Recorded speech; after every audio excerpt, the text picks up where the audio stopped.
Good morning, Realtors. This is Nick checking in with you. It is May the 15th, and this is episode 290 of our live updates. I think we're live. Are we live, Mike? Awesome. This is actually take two, so this is going to be much better than the first version that didn't actually go out a few minutes ago. So hopefully I'll avoid all of the Monday morning goof-ups I had earlier. But it takes Mondays to get to Fridays, right? So we've got a few updates for you today. I'm glad to be back in the office after several weeks of meeting with brokers and agents and licensed law officials and of course our own members.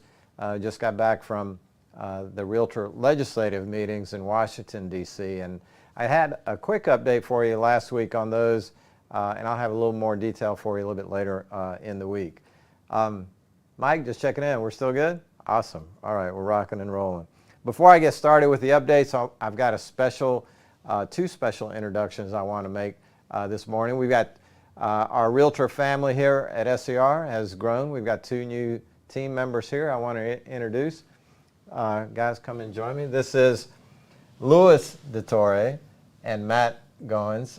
Louis is our new political director, and Matt is our political specialist who'll be working along with Louis to ensure that we continue to grow our advocacy at the state and local level here in South Carolina, and making sure that the Realtor voice is heard in every corner of the state. So Louis, Matt, welcome. Thank you guys for being with me. Thank you.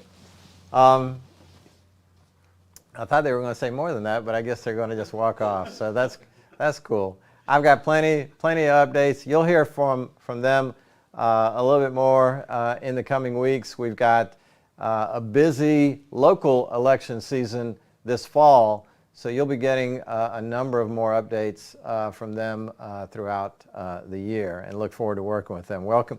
When you get a chance to see them, I know a lot of our members in D.C. got to meet Louis last week, and I hope as you see them across the state that you'll extend a warm welcome to the SCR team and the SCR family here. So I've got a few updates for you. Number one, let's start with an important one. Today is the deadline for applying for an NAR committee. We need to make sure that South Carolina has a strong voice in the leadership of NAR, and the only way to do that is to participate and volunteer for NAR committees. We have had 3 years in a row of a growing presence on these committees. Let's not make this the year that we take a step back. I encourage you to go to the website. Mike will plug the link into the comments where you can go and register. Now here's a professional tip.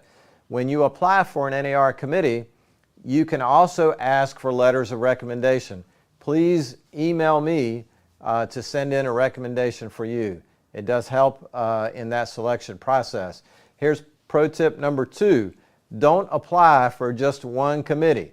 There are, I don't know, I want to say, Sharon, correct me if I'm wrong, I think there's about 2,000 committee appointments available, and there's usually about 6,000 realtors that apply for committees. So obviously not every realtor is going to get selected, but by having more than one option, your odds increase pretty substantially.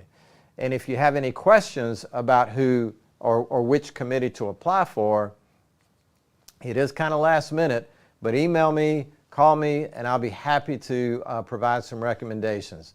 Obviously, we always want to have representation on those, what I call the money committees at NAR, those committees that provide grants and other financial assistance and programs to our state and local associations around the country. It's important that we have a voice on those committees. But the policy committees, everything from land use, property rights, diversity issues, broker issues, MLS issues, there's something there for everybody. So please apply, please consider applying. And for everyone who has applied, thank you. I know I've sent in dozens of recommendations, and appreciate you stepping up and participating in the NAR process. Speaking of NAR, there's some other news as well that I wanted to share with you.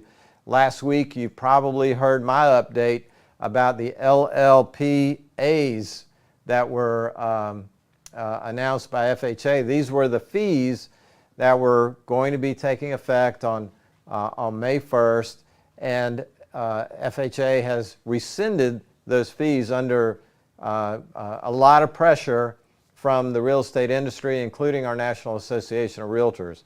So kudos to NAR for continuing to make sure that our voice is heard on these national issues.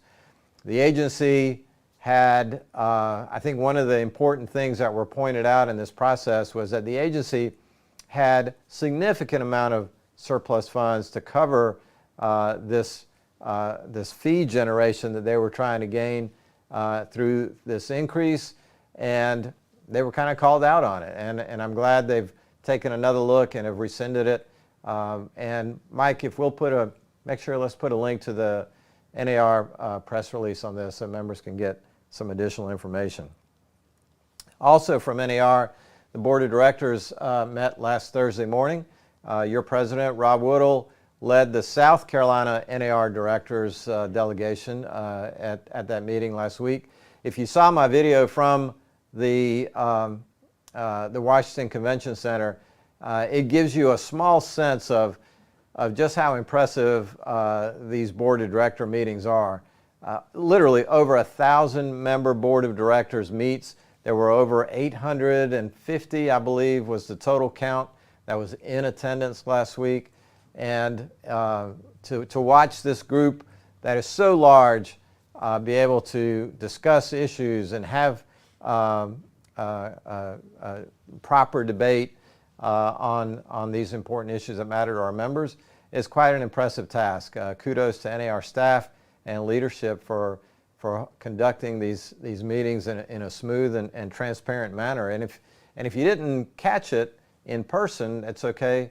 NAR is now live streaming these board of director meetings for all of our members to check out. And one of the action items from that board meeting is the adoption of new fair housing training that's going to be a mandatory requirement for all realtor members. Now, this is in addition to the Code of Ethics training that's 2.5 hours every 3 years. This will coincide with that same education cycle. It'll be 2 years of fair housing training every 3 years as well. So kudos to NAR for continuing to raise the bar and raise the level of professionalism for our members who, and as we know in South Carolina, our members do almost 90% of all the real estate transactions compared to the non-realtors in our state. And the last thing I wanted to cover, you'll get a lot more detail on this from Lindsay, our chief lobbyist, but some interesting dynamics happening at our State House. Last week was supposed to be sine die, which is Latin for, I think it means it means the end of session, basically. But I guess it was sine don't, because they, yeah, I'm getting, they're telling me to cut the dad jokes out. But they did not adopt a sine die resolution. This is a formal resolution that kind of dictates how the legislature will proceed between now and when they come back into session in January. So without that resolution, it is a free-for-all. Anything and everything that basically they are still in session. The governor has called them back to take care of the budget and other items. Something the governor hasn't had to do ever, that at least in my experience here, more than 20 plus years. So interesting dynamics. One of the things that are in both versions of the House and Senate budget, the state income tax continues to shrink. It's going to go down from 6.5 to 6.4. I know that's only 0.1%, but it's definitely movement in the right direction as we continue to grow South Carolina into one of the leading economies in the Southeast. And this is also very interesting. If you've been following, there's been a strong move over the last couple of years to split DHEC into an environmental agency and to a health agency. And there's been a lot of back and forth, but it looks like this is the year that it may finally happen. Now you may be wondering, how does that relate to realtor issues? Believe it or not, the environmental issues that we often work on directly impact whether it's septic tank permitting is probably the biggest one, to other environmental issues that could impact dock permitting on coastal properties or waterfront properties. The list is endless. But our interests remain very strong to protect private property rights and ensure that property owners around the state have an appropriate voice on these matters that impact the value of their land, the value of their home or their business. So we're going to continue to monitor that and stay on top of those issues for you. Lindsay is a little, I guess, frustrated. Well, frustrated probably isn't the right word. She's our lobbyists always like to have the timetable set by the legislature, and without the sine die resolution, things are really left up in the air here over the next few months until these things can be resolved. But you'll get a quick update from her in the coming weeks as we do finally, hopefully, reach some resolution on these important legislative matters. So Mike, I think that is going to wrap up everything that I've got for you today. Realtors, thank you for continuing to persevere in this changing dynamic market. I expect, based on the economic data that we heard in Washington, things are definitely looking positive for South Carolina, in particular the Southeast. I believe we are bucking national trends, and that we may see a turnaround as quick as 2024 based on the data that we saw last week. So in the meantime, we'll be back in touch real soon. Stay realtor safe. Oh, I forgot to say, are you playing the music already, Mike? Yeah, that's what I thought. A belated Happy Mother's Day to all the moms and everybody out there who provides that nurturing, growing environment for your friends and family. Thank you for all you do, and we'll see you real soon. Stay safe, stay realtor strong. Thank you.